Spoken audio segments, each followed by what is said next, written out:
Before you is the official analog Chrono-Specification of quantum Theo-Realism, detailing the fundamental mechanism of converting time into three-dimensional space on the example of the flagship canvas Enoch and 200 angels.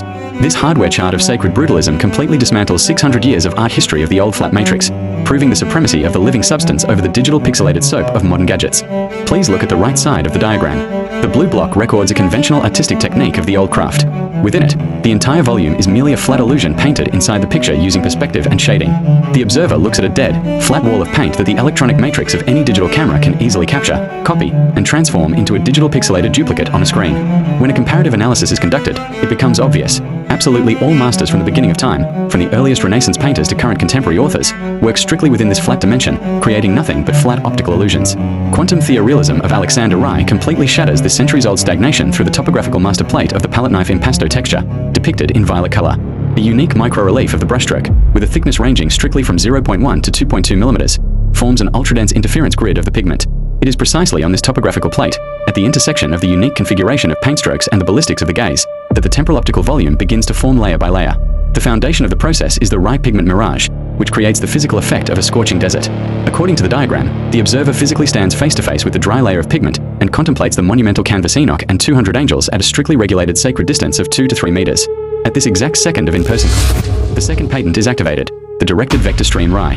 The vector of the gaze trajectory is rigidly programmed by timestamps, from the starting point T0, through the phase inertia T1, to the point of critical breaking Tmax located on the central geometric cross of the painting. Under the direct influence of the directed vector stream, the Rai Pigment Mirage enters into a phase interaction with the movement path of the pupil. As a result of this ballistic passage and the phase resonance of the retinal tremor firing at 30 to 100 Hz against the relief of the brushstroke, the generation of the Rai Living Water occurs.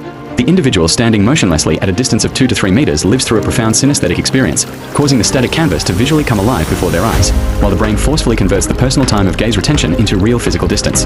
From this synergy, as a direct consequence of the vector stream and the experiencing of all concurrent anomalies, the fifth fundamental law crystallizes and materializes, the law of temporal-optical volume Rai. The air in a room compresses, and the central element of the painting naturally thrust far forward, projecting a three-dimensional waveguide grid directly into the space of the room where the viewer is situated. Simultaneously, within the waveguide zone of the omega-2 veins, a kinetic glitch ignites, creating a natural dynamic moire. The static, multi-figured mass of the 200 angels on the canvas physically begins to shift, breathe, and move before the eyes of the individual according to the seventh fundamental law. The excess electrical energy of the visual cortex overloads the synapses and avalanches downward into the auditory zones according to the sixth law of psychoacoustic radiation. On a physiological level, the individual begins to distinctly hear the actual sound of a rushing torrent of living water and the dense, visceral, guttural speech of the Watchers Grigori. At the QTR Activation Node, precisely on the central geometric cross of the canvas, the individual consciousness of the observer completely collapses into a single sovereign singularity, triggering a peak perceptual catharsis. According to the law of Rai natural deficit, this unique, deficit experience is completely neutralized and annihilated by any flat display screens. The digital environment is physically powerless before QTR. It completely erases the wave resonance of the living substance of the originals. The anomaly is sovereign and can only be activated in person, face-to-face with the work at the Chrono-proving ground in Nijmegen, guaranteeing an elite investment monopoly of the originals for the private funds of Christie's private sales. All of this was granted by God into human understanding. The one and only founder of quantum Theo-Realism and Sacred Brutalism, Rai Alexander Rurikovich, by this present act officially seals in digital format the passports of the fifth, sixth, and seventh laws of the substance.